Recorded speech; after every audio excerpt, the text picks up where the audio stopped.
I hope clear रहेगा। Second thing is regularity in dealing. Business का और एक फीचर है, अब जरा इमेजिन करो, राइट, मैं आपको बोल रहा हूँ इमेजिन करो और दिमाग में रखो यार बिजनेस, राइट। अब एक सिंपल चीज़ है, जैसे मैं आपको सामने बोलूँ सलमान खान, राइट, और उसका फीचर आप इमेजिन करो। सलमान की फीचर क्या हो सकती है? एक्शन, डायलॉग्स, डांस थोड़ा बहुत अच्छा कर लेता है, उसके बाद में उनकी जो फैंस फॉलोइंग है वो, राइट, सलमान का फेस आ जाए बस स्क्रीन पे और लाखों व्यू चले जाते हैं। क्लियर? तो उनके फीचर्स आपको दिमाग में आ जाएंगे कि हाँ सलमान ऐसा है, सलमान वैसा है, ये क्योंकि आप उनको जानते हो। उसी तरह बिजनेस को भी आप जानते हो, राइट। तो अगर आप बिजनेस को इमेजिन करो अपने माइंड में, यस बिजनेस, तो आपको मालूम पड़ेगा बिजनेस क्यों करते भाई, पैसे के लिए ना यार, राइट, पैसे के लिए करते हो, तो इकोनॉमी एक्टिविटी है। अब इसमें इन्वॉल्व कौन कौन है ये भी इमेजिन कर लो ना। ट्रेडर्स इन्वॉल्व है भाई, बैंकर इन्वॉल्व है, इंडस्ट्रीज इन्वॉल्व है, मैन्युफैक्चरिंग इन्वॉल्व है। इमेजिन कर लो, आपको क्लियर हो जाएगा कि ये इकोनॉमिक एक्टिविटी ही है।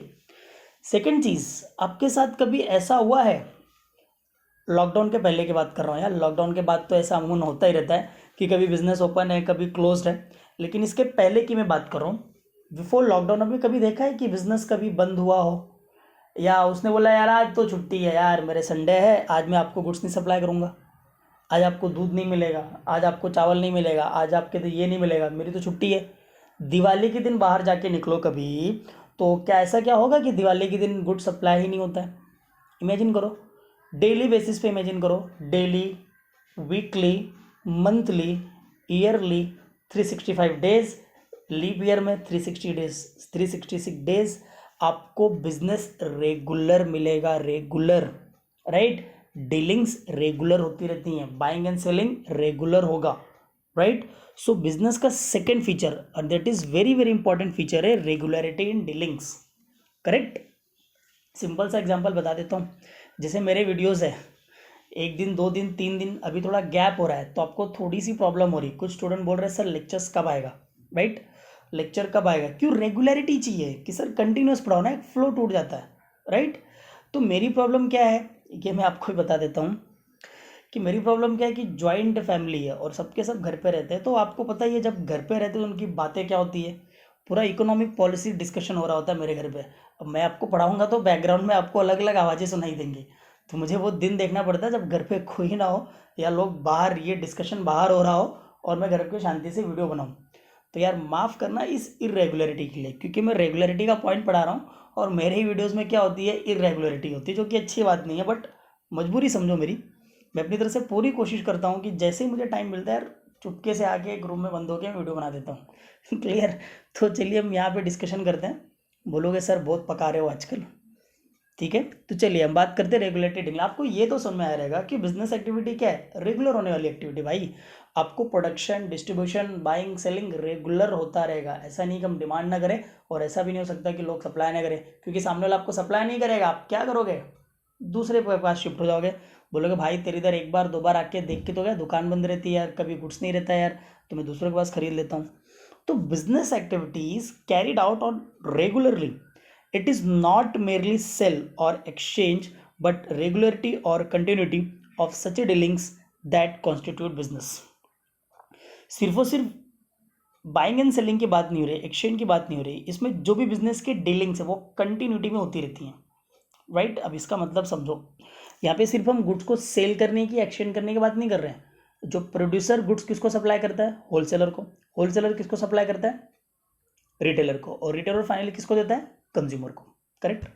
तो जो प्रोड्यूसर है, प्रोड्यूसर को भी तो रॉ मटेरियल परचेस करने होंगे, वो रॉ मटेरियल परचेस करेगा, फिनिश गुड में कन्वर्ट करेगा, फिर किसको देगा, होलसेलर को, फिर होलसेलर रिटेलर को, फिर कंज्यूमर्स को। तो ये जो एक्टिविटी है ये रेगुलरली चलती रहेगी, बिजनेस की डीलिंग, इसको हम डीलिंग शब्द देते हैं। तो ये जो डील है बिजनेस की कंटिन्यूटी रहेगी। A single transaction does not constitute a business, right, and the production of exchange of goods and services for the price is undertaken regularly and continuously in the business। तो production, distribution of goods and services continuous, price लेना continuous, is that clear? इसीलिए हम इसको क्या बोलते हैं, regulated dealing. अभी third feature क्या, प्रॉफिट मोटिव। यार बिजनेस है, आपने कभी देखा है कि business unit free of cost में बांट रहा हो, ये लो भाई सोशल सर्विसेज, राइट, जिसको जिसको नहीं सबको हम प्रोवाइड करेंगे, that is not possible, because business is an income oriented activity. अगर हम, क्योंकि ये जीविका। अब जीविका का मतलब यार भारी शब्द मैंने यूज़ कर दिया। जीविका का मतलब क्या होता है, अपना जो लाइवहुड होता है, कुछ लोग इसको लाइवलीहुड चलाने के लिए यूज़ करते हैं, उनकी रोज़ी रोटी बिजनेस से चलती है। अब किराने वाला देख लो, भाजी पाला वाला देख लो, राइट। कोई भी हो, जो भी बिजनेस कर रहा हो, तो इनकम ओरिएंटेड है भाई, इनकम ओरिएंटेड है। कोई सोशल सर्विस नहीं देने वाला है बिजनेस करके। बिजनेस प्रॉफिट मोटिव होता है, क्योंकि लागत भी तो लगती है, वो भी तो निकले कम से कम। So every businessman expect profit from the transactions. The main objective of business is to earn profit. Main objective क्या होगा, profit कमाना. And businessman earns profit from the business transactions. And buyer satisfy his wants of goods and services. Clear? Fourth point is organized activity. एक soul trader ऐसा होता है जो पूरे business को अकेले हैंडल करता है, बिकॉज वो छोटा बिजनेस होता है, उसकी कैपेसिटी बहुत कम होती है, राइट। उसका जो लोकेशन होता है वो बहुत ही लिमिटेड होता है, वो एक लिमिटेड एरिया को कवर कर पाता है। दैट्स वाई उसको कंट्रोल करना, मैनेज करना एक पर्सन के बस की बात हो जाती है। लेकिन when we talk about large scale production firms, when we talk about MNCs, when you talk about बड़े बड़े companies, that is not possible to manage all the business activity alone या फिर सिंगल। तो that is, it is an organised activity. इसमें क्या चाहिए, इसमें आपको सारी, एक बिजनेस एक ऑर्गेनाइज्ड एक्टिविटी है, आप वन आफ्टर अनदर, इसका भी एक प्रोसेस होता है। ऐसा नहीं कि कभी भी कुछ भी कर दिया and you can start your business या फिर प्रोडक्शन स्टार्ट हो जाएगा। तो प्रोडक्शन का भी क्या होता है, एक ऑर्गेनाइज्ड फॉर्म होता है, वन आफ्टर अनदर ऐसा। So business is an organised activity concern with the production and distribution of goods and services. A firm must conduct consumer research to identify consumer needs and wants, right. There is a constant need to monitor the customer needs and wants, accordingly produce and distribute goods and services, and business has to be conducted systematically with the continuous research and development, right. तो आपको business करने के लिए लगातार आपको क्या करना पड़ेगा, रिसर्च एंड डेवलपमेंट करते रहना पड़ेगा। अभी मैं एग्जांपल देता हूँ। पहले आता था डेटॉल, तो डेटॉल हेल्थ केयर आता था, वो नारंगी कलर का, ऑरेंज कलर का। तो डेटॉल ने इसके बाद में क्या क्या स्टार्ट किया, डेटॉल हेल्थ केयर आया, सॉरी हेल्थ केयर तो मैंने बता ही दिया। डेटॉल स्किन केयर आया वाइट कलर का, राइट। और उसके बाद में शायद डेटॉल हैंड वॉश आ गया, डेटॉल लिक्विड आ गया, तो दुनिया भर की चीज़ें आ गई। तो उन्होंने रिसर्च एंड डेवलपमेंट कर अकॉर्डिंग टू कंज्यूमर प्रोडक्ट को बनाना स्टार्ट करते। जैसे आजकल के देखिए ना, जीन्स का प्रोडक्शन पहले कैसा होता था, अब कैसे हो गया। कपड़े का प्रोडक्शन पहले कैसा होता था, अब कैसे हो गया। So it should be organised in a systematic manner, so business objective can be achieve successfully. अगर आपका बिजनेस का काम ऑर्गेनाइज्ड मैनर में हो रहा है, तो बिजनेस के ऑब्जेक्टिव से उसको आसानी से हासिल कर सकेंगे। देखो ऑर्गेनाइज्ड का मतलब क्या होता है, ये एक ऑर्गेनाइज्ड एक्टिविटी है, इसमें कुछ लोगों की नीड्स होती है, जो लोग बिजनेस को क्या करते हैं, सिस्टमेटिकली कंडक्ट करते हैं। उसके अलावा लगातार आपको कंज्यूमर के नीड्स एंड वांट्स को मॉनिटर करना पड़ता है, अकॉर्डिंग टू आपको प्रोडक्ट को प्रोड्यूस करना है, डिस्ट्रीब्यूट करना है, जहाँ पे ज़रूरत है, जहाँ पे डिमांड है, वहीं पे आपको डिस्ट्रीब्यूट करना है, अदर जगह पे नहीं डिस्ट्रीब्यूट करना है।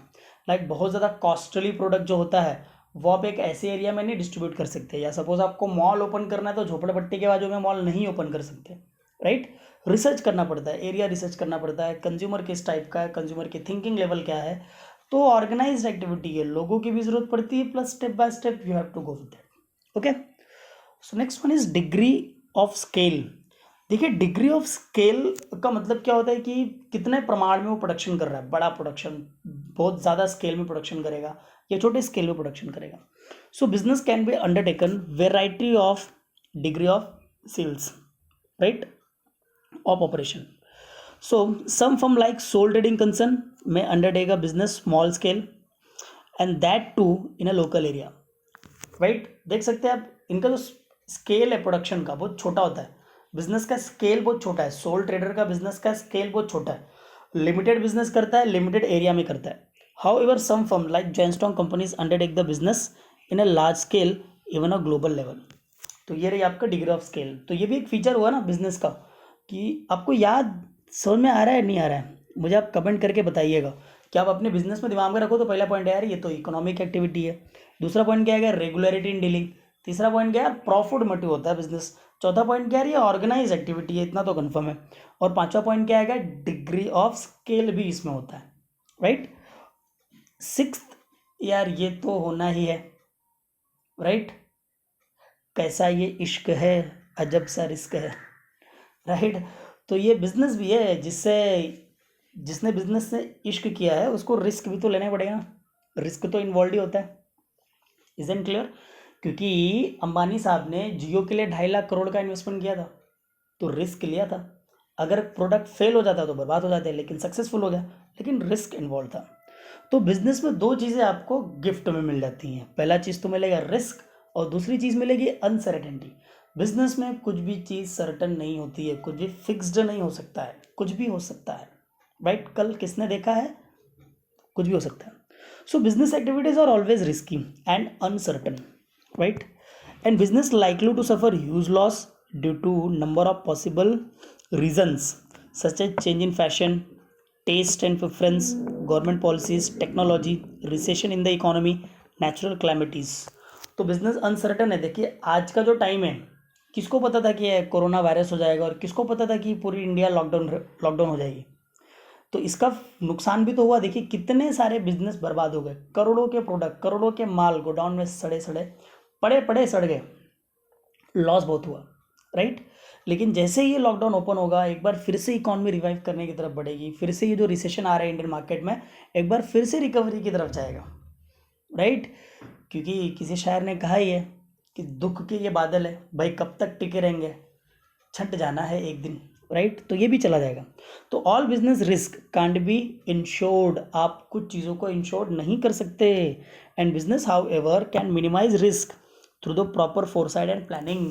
बट यार इसकी आप प्लानिंग नहीं कर सकते कि इंडिया लॉकडाउन हो जाएगा एंड तब तक के लिए हम कुछ प्लान कर ले, प्लानिंग नहीं होती है, राइट। हाँ कुछ आप एक्सपर्ट हो, अंदाज़ा लगा सकते हैं आने वाली चीज़ों में। तो हाँ, अगर फैशन में, टेस्ट में, प्रेफरेंस में, गवर्नमेंट की पॉलिटीज़ में, पॉलिसीज़ में, टेक्नोलॉजी में कोई आपको लगता है हियर एंड